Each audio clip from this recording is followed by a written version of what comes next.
میرے سرکار کی طرح یعنی جناب احمد مختار کی کوئی نبی نہیں میرے سرکار کی طرح یعنی جناب احمد مختار کی طرح شق القمر کا معجزہ قربان چاہیے انگلی بھی کام کر گئی تلوار کی طرح یا رب تیرے کرم کا ہے شکریہ بہت ہو گئے جنت نہیں ہے روزے سرکار کی طرح جنت نہیں ہے روزے سرکار کی طرح آئیے زینت درس و تدریس جامع مقبول منقول حضرت علامہ مولانا نور احمد صاحب قبلہ مصباحی دامت برکاتہ العالیہ قدسیہ کی بارگاہ عالیہ میں گزارش کرتا ہوں کہ حضور والا مائک پر تشریف لائیں اور ہم تمامی حضرات کو اپنے بہترین کلمات سے ہم تمامی حضرات کو قلوب و اذہان کو ملے گلزار بنائیں نعروں سے استقبال کر لیں آپ تمامی حضرات ذرا بیداری کے ساتھ نعرے کا استقبال کر نعروں سے استقبال کر لیں نعرے تکبیر نعرے رسالت نعرے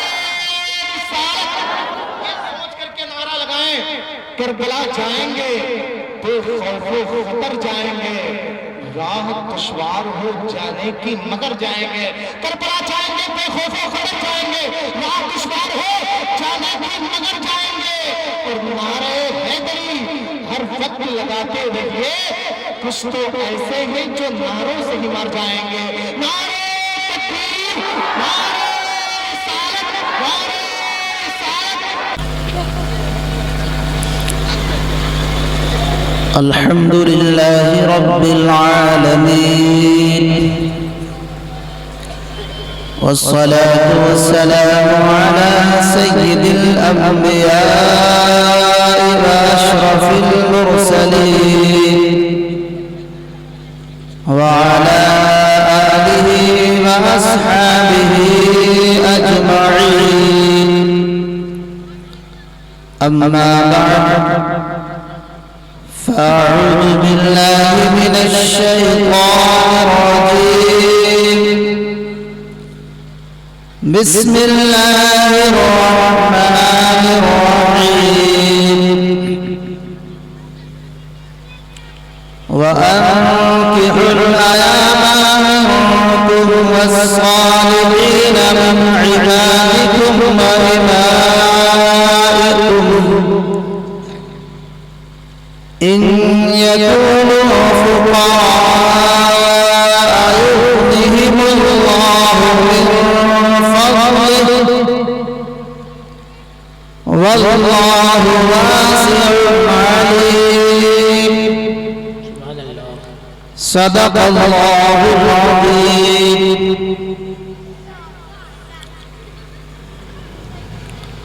ایک بار پوری جمع مردی اور لگن کے ساتھ امام الانبیاء والمرسلین جانے کائنات فخر موجودات جناب احمد مجتبی محمد عربی مصطفیٰ صلی اللہ تعالی علیہ وسلم کی بارگاہ بے کس پناہ میں درود و سلام کا نذرانہ پیش کریں پڑھیں صلی اللہ علیہ وسلم سیدنا مولانا صلاۃ و سلام علیکہ یا رسول اللہ صلی اللہ علیہ وسلم صلاۃ و سلام علیکہ یا رسول اللہ صلاۃ و سلام علیکہ یا حبیب اللہ علیہ الصلاۃ والسلام گفتگو کا آغاز امام اہل سنت کے پاکیزہ کلام سے کر رہا ہوں وہ کمال حسن حضور ہے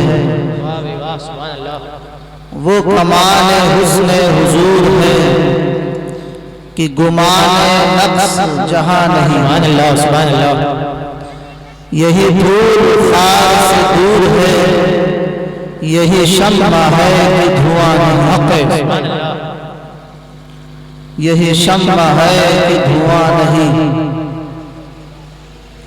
وہی نور حق وہی ذل رب ہے وہی کا سب ہے وہی سے سب وہی نور حق وہی ذل رب ہے، وہی کا سب ہے، وہی سے سب۔ سبحان اللہ۔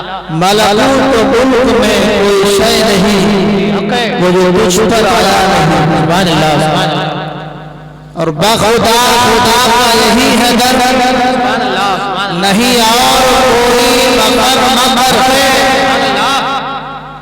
بخدا خدا کا یہی ہے در، نہیں اور کوئی مفر مفر، جو وہاں سے ہو یہی آنا، سبحان اللہ، جو یہاں نہیں وہ وہاں نہیں۔ سبحان اللہ، سبحان اللہ، جو یہاں نہیں وہ وہاں نہیں۔ سبحان اللہ۔ آپ حضرات کو معلوم ہے کہ اللہ عز و جل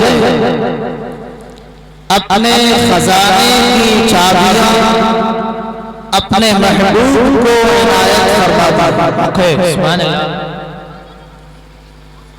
اللہ عز و جل دیتا ہے اور محبوب تقسیم فرماتے ہیں۔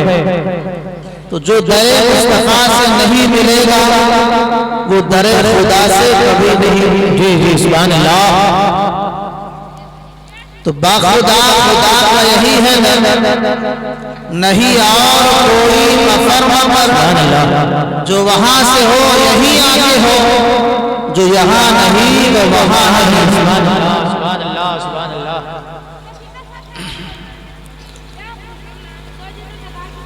آواز برابر آ رہی ہے؟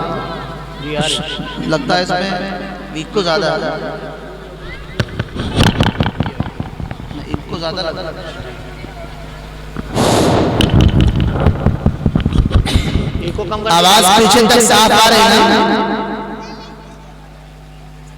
اچھا،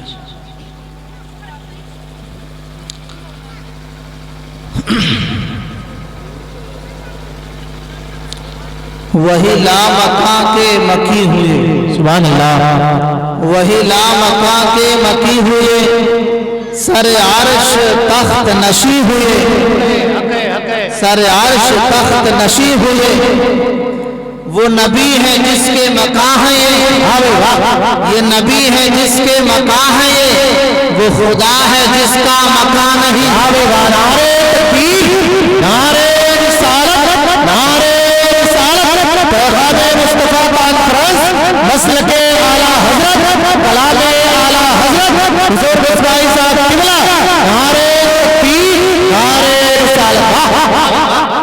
کرو مد اہل دول رضا، پڑے اس بلا میں میری بلا۔ اہل دول کا مطلب ہے سلطنت والے بادشاہ، عمرہ، نواب۔ دول دولت کی جمع ہے، اہل دول عمرہ۔ اور اس شعر میں آپ کو اس علاقے کا خاص طور سے جی جی جی، سبحان اللہ، کرو مد اہل دول رضا، پڑے اس بلا میں میری بلا۔ میں گدا ہوں اپنے کریم کا، میں گدا ہوں اپنے کریم کا، میرا دین پار ہے کیا بات ہے، سبحان اللہ، یہ نان پارا کا الٹا ہے اور بامانا بھی۔ میرا دین روٹی کا ٹکڑا نہیں ہے کہ میں کسی کی تعریف کروں، میرا دین پارا نہیں۔ کرو مد اہل دول رضا، پڑے اس بلا میں میری بلا۔ میں گدا ہوں اپنے کریم کا، میرا دین پارا نہیں۔ یہ اشعار اس حسان الہند کے ہیں جن کا شعر سن کر استاد الشعراء داغ دہلوی کو بھی پسینہ انکسار آنسو ٹپک رہے تھے۔ سبحان اللہ، حضرت علامہ حسن رضا بریلوی سرکار اعلیٰ حضرت کے مجلے بھائی اپنی نعت لکھ کر حضرت داغ دہلوی سے اصلاح کرواتے تھے۔ دلی جا رہے تھے اصلاح کے لیے، امام اہل سنت نے کہا یہ میرے بھی کچھ کلام ہیں، اسے بھی لیتے جاؤ۔ لے گئے، پہلے اپنے کلام کی اصلاح کروائی اور اس کے بعد اپنے بھائی حضرت اعلیٰ حضرت امام احمد رضا قدس سرہ کو وہ کلام بھی دیا۔ اب داغ دہلوی پڑھتے جاتے تھے اور پڑھنے کے ساتھ ساتھ ان کے چہرے کا جغرافیہ بھی بدل رہا تھا، مزید آنکھوں سے آنسوؤں کا ایک ستارہ بہ رہا تھا، ایک تار نہیں ٹوٹ رہا تھا۔ حضرت حسن رضا بریلوی نے عرض کیا کہ حضور معاملہ کیا ہے؟ میں نے تو دیا ہے آپ کو کلام کی اصلاح کرنے کے لیے اور آپ پڑھتے جاتے ہیں، آنسو ٹپکاتے جاتے، معاملہ کیا ہے؟ فرمایا مولانا اس کلام میں کہیں کچھ قلم رکھنے کی جگہ نہیں ہے، یہ کلام اتنا عظیم الشان ہے، اتنا بلند پایا ہے کہ اس کلام کا کوئی جواب ہی نہیں۔ البتہ اس کلام میں مقطع نہیں ہے، شاعر کا تخلص نہیں ہے، تو میں بڑھا دیتا ہوں اور گزارش کرتا ہوں کہ مولانا سے کہنا کہ یہ میرا مقطع برقرار رکھیں گے۔ وہ ہے ملک سخن کی شاہی تم کو رضا مسلم، ملک سخن کی شاہی تم کو رضا مسلم، جس سمت آ گئے ہو سب کے بتا دیو سبحان اللہ۔ ماشاءاللہ ماشاءاللہ۔ برکت رضی اللہ تعالیٰ عنہ کے کلام سے برکت لینے کے لیے میں نے یہ اشعار پڑھے۔ اب ایک بار پھر سے درود پڑھیں، میں اپنی بات آگے اللہم صلی علی سیدنا مولانا صلی اللہ علیہ وسلم۔ صلاۃ و سلام علیک یا رسول اللہ، صلاۃ و سلام علیک یا حبیب اللہ، علیک الصلاۃ والسلام۔ آج کی یہ مقدس محفل حضرت مولانا صابر رضا صاحب کی شادی سے پہلے کی مجلس ہے۔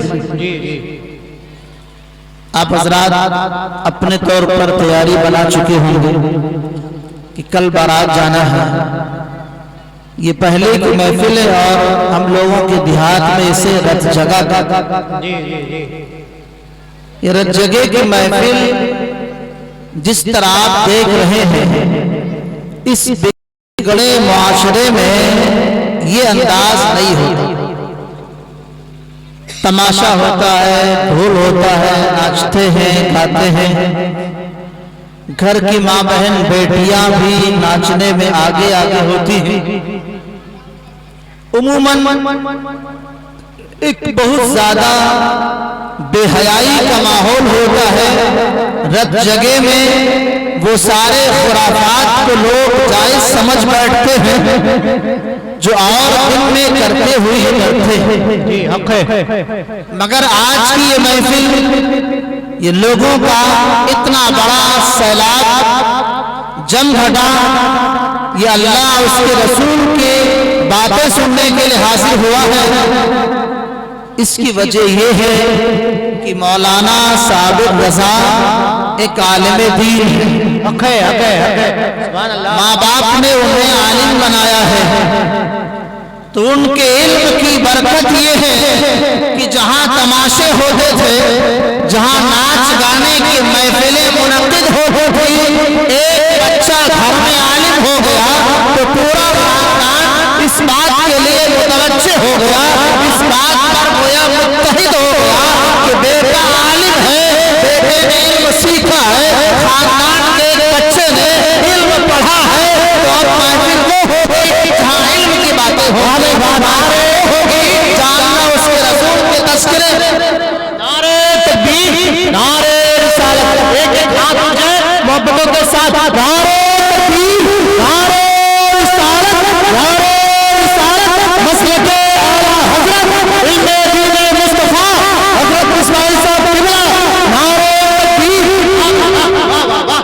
علم دین کی پہلی برکت آپ دیکھ رہے ہیں، آپ کی نگاہوں کے سامنے ہے کہ بچے نے، خاندان کے ایک بچے نے علم پڑھا، قرآن و حدیث کا مطالعہ کیا، اس کے سبق لیے، تو اس نے تو جانا ہی کہ ناچ گانا خرافات یہ غلط ہے، اس کے علم کا اثر یہ ہوا کہ پورا خاندان بھی اس بات کو سمجھنے لگا کہ برائیوں میں ملوث ہونا مسلمان کا وطیرہ نہیں، فرائض و واجبات کو چھوڑ کر کے گناہوں کو قریب گناہوں کے دلدل میں اترتے چلے جانا، یہ مسلمانوں کا کام نہیں ہے۔ مسلمانوں کا کام یہ ہے کہ گناہوں سے دور ہو کر کے اچھائیوں کی محفلیں منعقد کریں اور وہاں جائیں جہاں اسے اللہ دیکھنا پسند ہے۔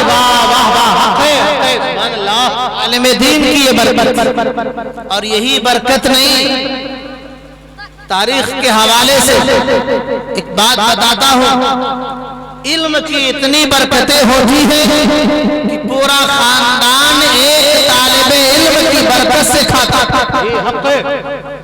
سرکار دو عالم صلی اللہ علیہ وسلم کی بارگاہ میں ایک صاحب آئے، عرض کیا یا رسول اللہ آپ پر درود و سلام ہو، میرا ایک بھائی آپ کی بارگاہ میں رات دن رہتا ہے، وہ آپ کی حدیث سنتا ہے، یاد کرتا ہے، آپ کی بارگاہ میں پڑھتا ہے، اصحاب صفہ کے زمرے میں ہے، میں تنہا کماتا ہوں، اگر دونوں بھائی مل کے کماتے تو آج جو میری پوزیشن ہے اس سے اچھی پوزیشن ہوتی، اگر میں 100 کماتا تو میرا بھائی بھی 100 کماتا، دونوں مل کر کے 200 کما لیتے، میرا گھر خوشحال ہوتا، گھر میں اچھائی ہوتی، آسودگی ہوتی۔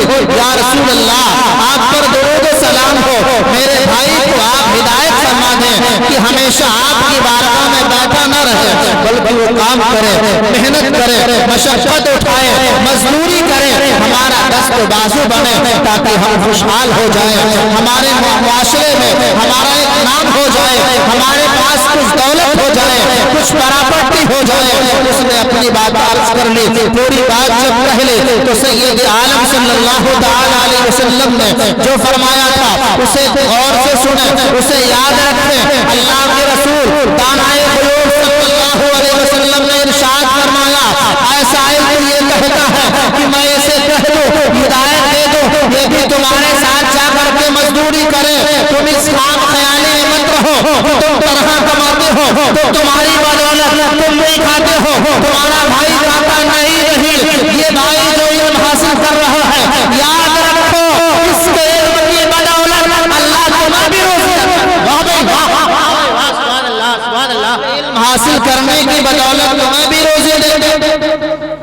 بارگاہ مصطفیٰ کے اس پیغام سے ہمیں یہ پیغام مل گیا کہ اگر خاندان میں کوئی ایک بچہ دین کا علم حاصل کر رہا ہے، حافظ بن رہا ہے، قاری بن رہا ہے، عالم بن رہا ہے اور علم حاصل کر کے وہ فارغ ہو رہا ہے، فارغ ہونے کے بعد اگر آپ کے ساتھ رہتا ہے، اس کی کمائی کم ہے، وہ چند پیسے کماتا ہے، جو 4000 5000 کی نوکری کرتا ہے، اسے حقارت سے کبھی نہ دیکھو، یہ مت سمجھو کہ ہماری کمائی زیادہ ہے، اس بچے کی کمائی کم ہے۔ آج ہمارے معاشرے میں حال یہ ہوتا ہے کہ اگر 2 بھائی ہیں، ایک بھائی کی کمائی زیادہ ہے، دوسرے بھائی کی کمائی کم ہے، تو دوسرا بھائی جس کی کمائی کم ہے معاشرے میں اس کا وقار نہیں ہوتا ہے، بھائی کی نگاہ میں اس کی عزت نہیں ہوتی ہے، ماں باپ کی نگاہ میں اس کا کوئی وقار نہیں ہوتا ہے، وہ سب کی نگاہ میں گویا ذلیل ہوتا ہے۔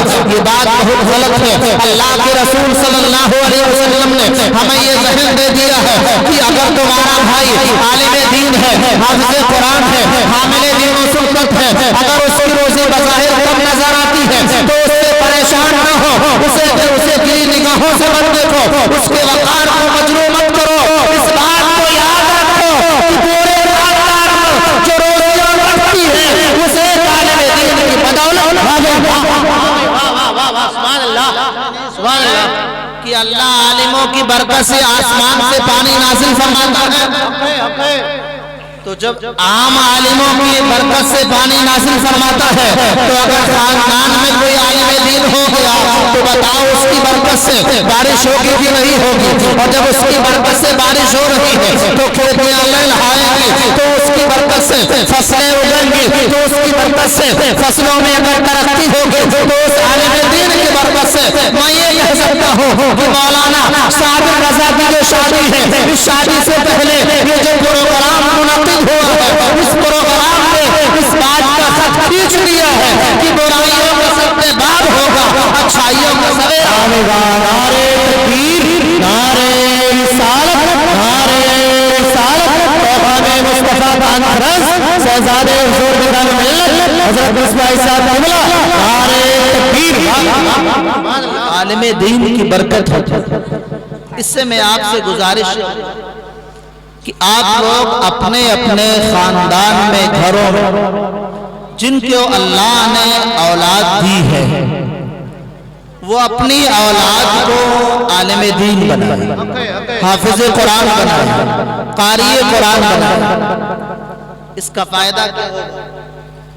ذرا دیکھیں، اگر آپ کے معاشرے میں ایک خاندان میں 100 بچے ہیں، ان 100 بچوں کو پورا خاندان پوری کوشش کر لے، محنت کر لے، مشقتیں اٹھا کر یہ سوچ لے کہ ہمیں پورے خاندان کو صحیح راستے پہ لے کے چلنا ہے، تو یوں سوچنے سے نہیں ہوتا، اور جہد سے محنت کرنے سے نہیں ہوتا، لیکن اگر ہر گھر میں صرف ایک عالم دین ہو جائے، ایک گھر میں اگر 10 پریوار ہیں اور 10 پریوار میں ایک عالم دین ہو جائے تو ایک عالم دین کی برکت سے وہ 10 پریوار صحیح ہوگا۔ اب اگر 10 خاندان ہیں، 10 پریوار ہیں اور ان 10 پریوار کے ساتھ خاندان جڑتے جائیں، اگر 10 گھر ہیں تو 10 گھر میں عالم دین ہو، اگر 100 گھر ہیں تو 100 میں بھی علم کا جاننے والا ہو جائے، تو معاشرے میں بغیر کسی مشقت کے، بغیر کسی محنت کے پورا معاشرہ اچھائیوں کے راستے ہوگا۔ اور سب سے بڑی بات یہ ہوگی کہ خاندان میں اگر ایک نہیں عالم ہو گیا تو خاندان نہ کسی وہابی کے ہتھے چڑھے گا، نہ کسی دیوبندی کے ہتھے چڑھے گا، نہ کسی بدمذہب کے ہتھے چڑھے گا۔ اگر خاندان میں کوئی نہیں ہے تو خاندان بگڑ سکتا ہے، مگر ایک سچا عالم بن جائے تو پورے خاندان کی ضمانت ہے۔ علم دین سکھاؤ۔ اور ہمارے نوجوان، یا بہت سارے نوجوان ہیں، اس بات کو ذہن میں رکھیں کہ سرکار دو عالم صلی اللہ علیہ وسلم کی سنت شادی جو ہے، اس پہ سرکار دو عالم صلی اللہ علیہ وسلم نے جب خطاب فرمایا تو فرمایا یا معشر الشباب، اے جوانوں کی جماعت۔ سرکار نے جوانوں کو خصوصی مخاطب کیا۔ ہم اس حدیث کی تشریح کریں گے، مگر اس سے پہلے میں نے جو آیت کریمہ پڑھی اس کی روشنی میں ایک بات عرض کر کے بات بتاتا۔ میں نے پڑھی آیت 18ویں پارے کی آیت ہے وَأَنكِحُوا الْأَيَامَ مِنْكُمْ وَالصَّالِحِينَ مِنْ عِبَادِكُمْ وَإِمَائِكُمْ۔ سبحان اللہ، سبحان اللہ۔ اس کا معنی ہے آسان لفظوں میں، تم میں جو بے نکاح ہیں، جن کی شادی نہیں ہوئی ہے، ان کی شادی کر دو۔ اس کے آگے فرماتے سرکار اللہ کا ارشاد ہے اِن یکونوا فقراء یغنہم اللہ من فضلہ، اگر وہ غریب ہوں گے، فقیر ہوں گے، تنگ دست ہوں گے، پریشان ہوں گے، تو اللہ عز و جل شادی کی برکت سے مالا مال کر دے۔ اب ہمارے معاشرے میں عموماً، ذرا بات توجہ سے سنیں، ہمارے معاشرے میں شادی میں تاخیر اس لیے ہوتی ہے کہ ابھی بیٹا برسر روزگار نہیں، ابھی کاروبار نہیں کر رہا، ابھی اس کی اپنی دکان نہیں ہے، ابھی وہ اپنے پاؤں پہ کھڑا نہیں ہے۔ اگر شادی کر دیں گے تو شادی کے بعد اس کی زندگی صحیح نہیں گزرے گی، ابھی وہ پریشانی کے عالم میں ہے، شادی کے بعد اور مصیبت کھڑی ہو جائے گی۔ یہ سوچ کی بنیاد پر نوجوان آدھے عمر کو پہنچ جاتا ہے، عمریں بڑھ جاتی ہیں، زیادہ ہو جاتی ہیں، مگر لوگ شادیاں نہیں کرتے۔ بیٹا کبھی کبھار اپنے باپ کو اندر سے کوستا ہے، مگر اپنی زبان پر ایک حرف شکایت نہیں لا پاتا ہے۔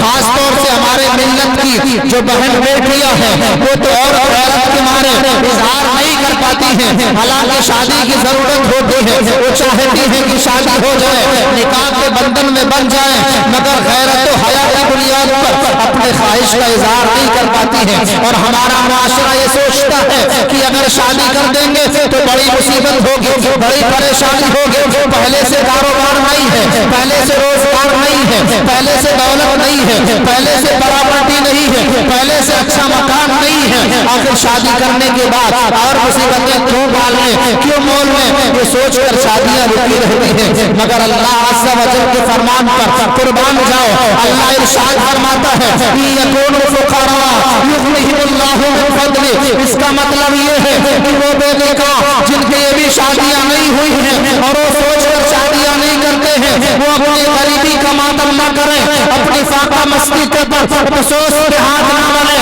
وہ پریشان نہ ہو۔ اے ان کے گارجین، اے ان کے سرپرست، تم یہ سن لو، کان کھول کے سن لو، ان کی شادیاں کر دو۔ اگر وہ غریب ہیں، اگر وہ تنگ دست ہیں تو شادیوں کی برکت سے وہ غلام نعرے تکبیر، نعرے رسالت، اللہ انہیں غنی کر دے گا۔ کوئی ہم جیسا آدمی یوں کہے تو بات ماننے کی نہیں ہوگی، مگر ہم مسلمان ہیں اور ہم مسلمانوں کا یقین ہے کہ ہمارا قرآن سچا ہے۔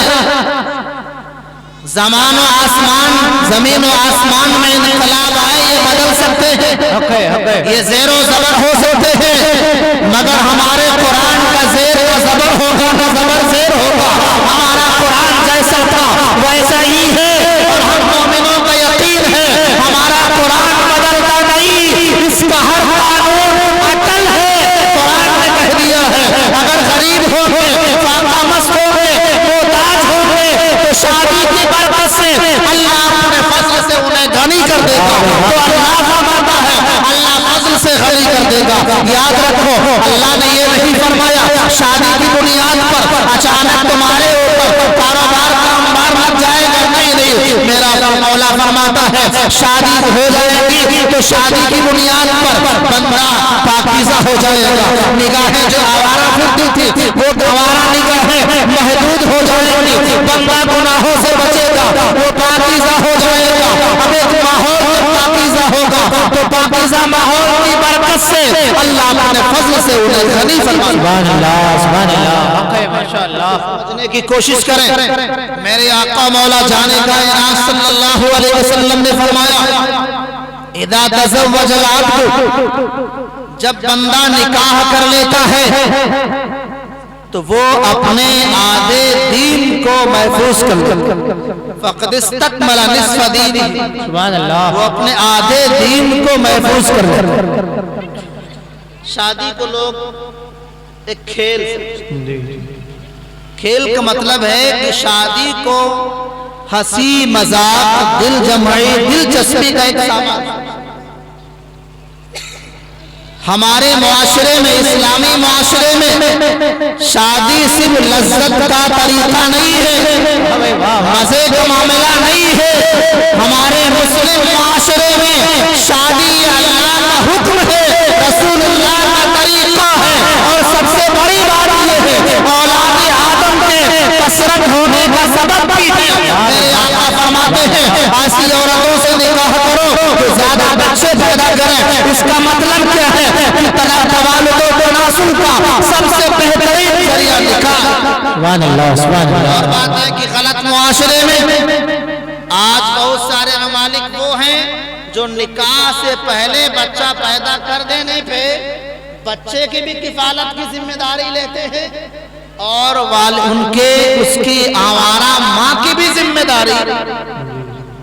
ممالک ہیں اور اس پر وہ فخر کرتے ہیں، مگر اللہ کا شکر ہے ابھی ہم جس ملک میں رہتے ہیں ہمارے ملک میں اتنی آوارگی نہیں ہے، اسلام پر پابندی نہیں ہے۔ ہمارا مذہب اسلام تقدس سکھاتا ہے، پاکیزگی سکھاتا ہے۔ ہمارے مذہب اسلام نے فرمایا کہ جب بندہ نکاح کر لیتا ہے تو نکاح سے اس کا آدھا دین محفوظ ہو جاتا ہے۔ اے بیٹا حق کر کے دھلنا آتا ہے، تمیز کہیں گے، تماشا بنا رکھا۔ سرکار نے فرمایا کہ جب بندہ نکاح کر لیتا ہے تو اس کا آدھا دین محفوظ ہو جاتا ہے۔ جی جی، سبحان اللہ، آدھا دین۔ پھر فرمایا فَلْيَتَّقِ اللَّهَ فِي النِّصْفِ الْبَاقِي، چاہیے کہ بندہ آدھے دین میں اللہ سے ڈرتا رہے۔ سبحان اللہ۔ سوال یہ ہوتا ہے، ذہن یہ قبول جلدی نہیں کرتا کہ نکاح کی بنیاد پر آخر آدھا دین کیسے محفوظ ہو جاتا ہے؟ تو اس کو سمجھنے کی کوشش کریں۔ آقا و مولا صلی اللہ علیہ وسلم کا ایک دوسرا فرمان پڑھیں۔ آقا فرماتے مَن یضمن لی ما بین لحییہ وما بین رجلیہ اضمن لہ الجنہ۔ سبحان اللہ سبحان جو اللہ۔ مجھے دو باتوں کی ضمانت دے دے، یعنی دو باتوں کی حفاظت کی گارنٹی لے لے، میں محمد صلی اللہ علیہ وسلم اس کے لئے جنت کی ضمانت لیتا ہوں۔ سبحان اللہ۔ جنت کی ضمانت لیتا ہوں۔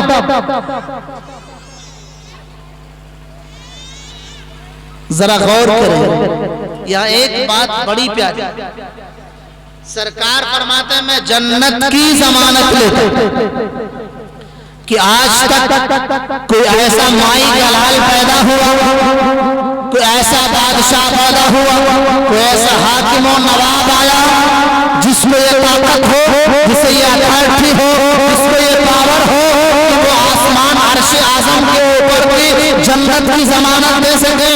میرا مولا، میرے آقا جناب محمد رسول اللہ صلی اللہ تعالیٰ علیہ وسلم اللہ کے ایسے محبوب ہیں، اللہ نے انہیں اتنا پاور دیا ہے، اتنی قوت عطا فرمائی ہے، اتنی اتھارٹی دی ہے کہ مصطفیٰ جس کو چاہے دنیا کی دولت عطا فرمائے اور جس کو چاہے اس دنیا کے اوپر عرش اعظم پر موجود جنت میں حصہ عطا فرما دے۔